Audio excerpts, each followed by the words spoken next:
தமிழக மக்களுக்கு வணக்கம். எல்லையில் நடந்து கொண்டிருக்கின்ற விஷயங்கள்லாம் நம்ம எல்லாருக்குமே தெரியும். அது ஒரு ஒரு நாளும் அந்த பதட்டம் அதிகரித்துக் கொண்டே இருக்கிறது. ஒவ்வொரு நாளும் அந்த தாக்குதலுடைய வீரியம் பார்த்தீங்கன்னாக்க, இரு தரப்பிலுமே அதிகரித்துக் கொண்டிருக்கிறது அப்படின்றத நாம பார்க்குறோம்.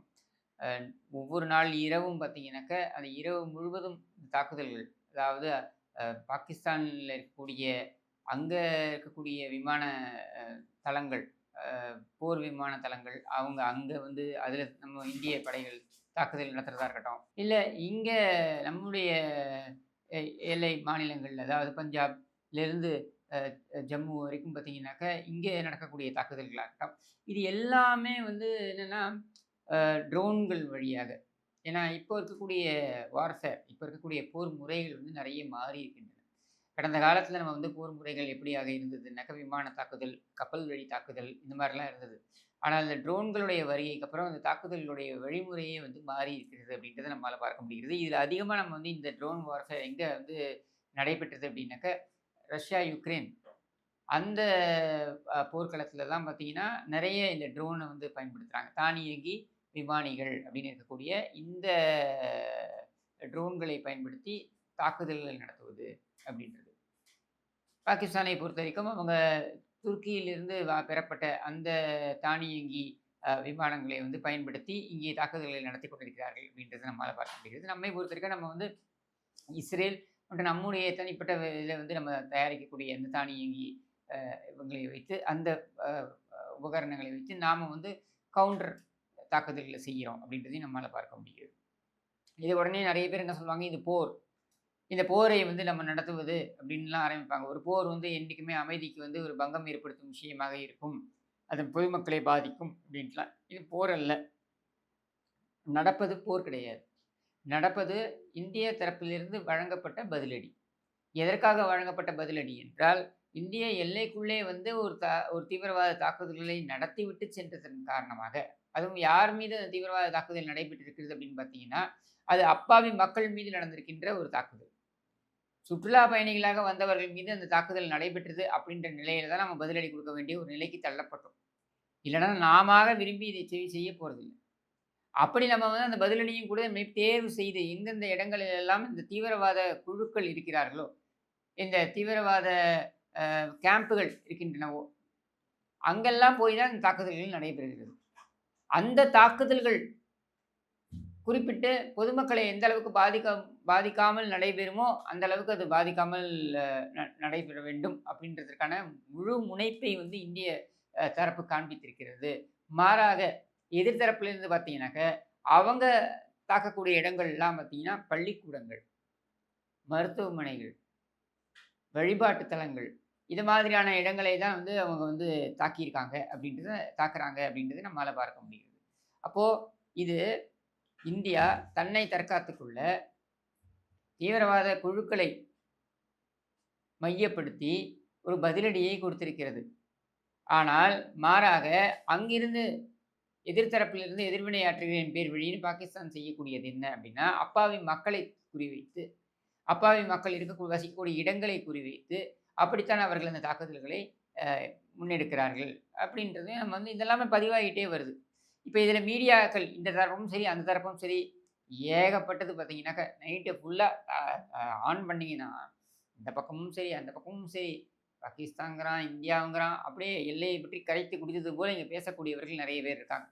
அஃப்கோர்ஸ் முன்னாள் ராணுவ தளபதி படை வீரர்கள் அவங்களுடைய அனுபவங்கள், முன் அனுபவங்களை மையமாக வைத்து, அவர்கள் புரிந்து கொண்டதை மையமாக வைத்து அவர்கள் பேசுகிறார்கள். அத நம்ம குறை சொல்ல முடியாது. ஏன்னா, அவர்கள் முன்னாள் ராணுவ வீரர்கள். நம்ம அவர் கொடுக்கக்கூடிய மதிப்பை நாம் கொடுக்கிறோம்.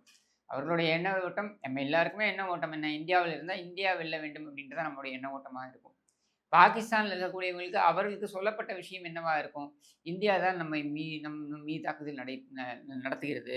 அதனால் இந்தியா தோற்க வேண்டும் அப்படின்றது அவங்களுக்கு ஊட்டப்படுகின்ற விஷயமா இருக்கும். பரஸ்பரம் 2 தரப்புமே இப்படியான விஷயங்களை தான் ஒவ்வொரு மீடியாவா இருக்கட்டும், இல்ல அவங்களை சுற்றி இருக்கக்கூடிய அரசியல்வாதிகளா இருக்கட்டும், இவங்க எல்லாருமே இதைத்தான் பரப்புரைகளாக செய்வார்கள்.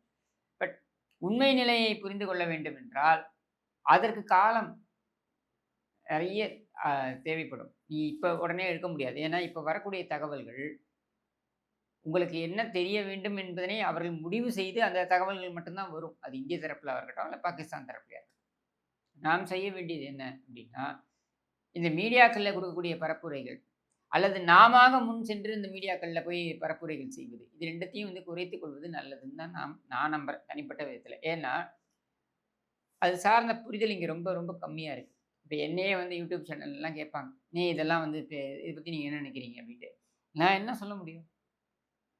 என்னுடைய புரிதல் அந்த அந்த பகுதிகள் குறித்த அ படிப் அ எந்த அளவுக்கு நான் படிச்சு வச்சிருக்கேன் அப்படின்னா, ரொம்ப குறைவு. அப்ப அது ரொம்ப குறைவா இருக்கும் பொழுது, நான் அதில போய் இறங்கி போய் நான் நெறைய பேச முடியாது. அப்படி பேசி என்னுடைய எ எனக்கு எல்லாம் தெரியும் இத பத்தி.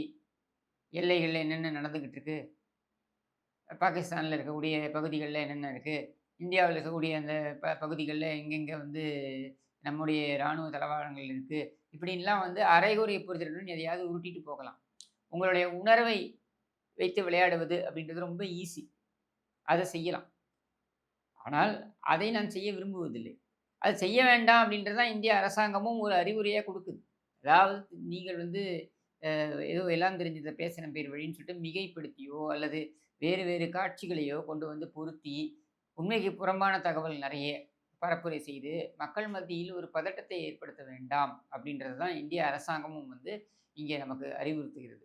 இன்றைக்கு நாம் நிற்க வேண்டியது யார் பின்னால் என்றால், நம்முடைய பாரத பிரதமர் திரு நரேந்திர மோடி அவர்கள் நம்முடைய முகமாக இருக்கிறார். இதை பல காணொளிகள்ல ஏற்கனவே நான் சொல்லியிருக்கேன். இப்ப திரும்பவும் அதத்தான் சொல்றேன். அவர் கரங்களை வலுப்படுத்துவது எப்படி? நம்மால் முடிந்த வரையில். நம்மால் முடிந்த வரையில் இந்த பொய் தகவல்களை, வதந்திகளை பரப்புரை செய்து, மக்கள் மத்தியில் ஒரு பதட்டத்தை ஏற்படுத்தாமல் இருப்பது எப்படி? இதையெல்லாம் தான் நாம ஃபோக்கஸ் பண்ண வேண்டியதுன்னு நான் நினைக்கிறேன். இது என்னுடைய புரிதல்.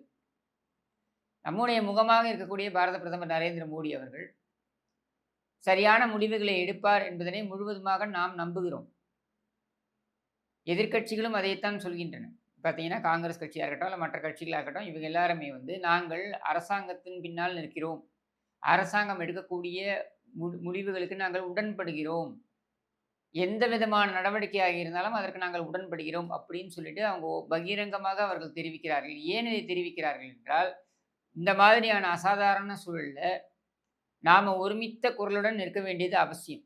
அந்த ஒருமித்த குரல் யார் பின்னால் இருக்க வேண்டும் என்றால், நம்முடைய அரசாங்கத்தின் பின்னால் இருக்க வேண்டும். அப்ப நம்முடைய முகமாக இருக்கக்கூடியவர், நம்முடைய பாரத பிரதமர் திரு நரேந்திர மோடி அவர்கள். சரியான நடவடிக்கை எடுப்பார். நம்முடைய ராணுவ வீரர்கள் மிகப்பெரிய அளவுல பார்த்தீங்கன்னாக்கா, அவர்கள் துணிச்சலுடன் அவர்கள் இந்த நடவடிக்கைகளில் இறங்கி இருக்கிறார்கள் என்கிற பொழுது, கண்டிப்பாக அவர்கள் வெற்றி வாகை சூடுவார்கள் அப்படின்றதுல மாற்று கருத்தே இருக்க வேண்டிய அவசியம் கிடையாது.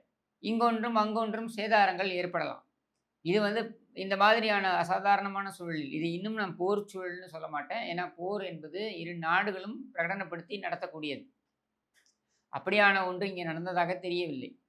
இப்பொழுது வரைக்கும் என்ன நடந்துகிட்டு இருக்குன்னாக்க, இந்தியா மீது தீவிரவாத தாக்குதல் நடைபெற்றது. அதற்கு பதிலடி குடுக்கின்ற வகையில, அங்க இருக்கக்கூடிய தீவிரவாத குழுக்கள் எங்கெங்கே இருக்கிறார்களோ, அந்த குழுக்களுடைய இடங்களிலெல்லாம் தாக்குதலை இந்தியா நடத்தியிருக்கிறது வெற்றிகரமாக.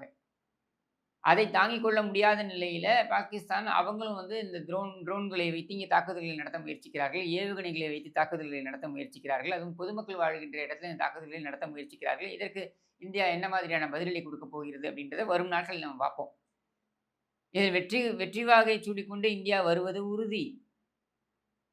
ஆனால் அதற்கு முன்னர் நம்முடைய குறைந்தபட்ச பொறுப்பு என்ன அப்படின்றதை புரிந்து கொண்டு நாம நடந்து கொள்ள வேண்டும் அப்படின்றத தான் வந்து கோரிக்கையாக வைக்கணும்னு தான் இந்த காணொளி.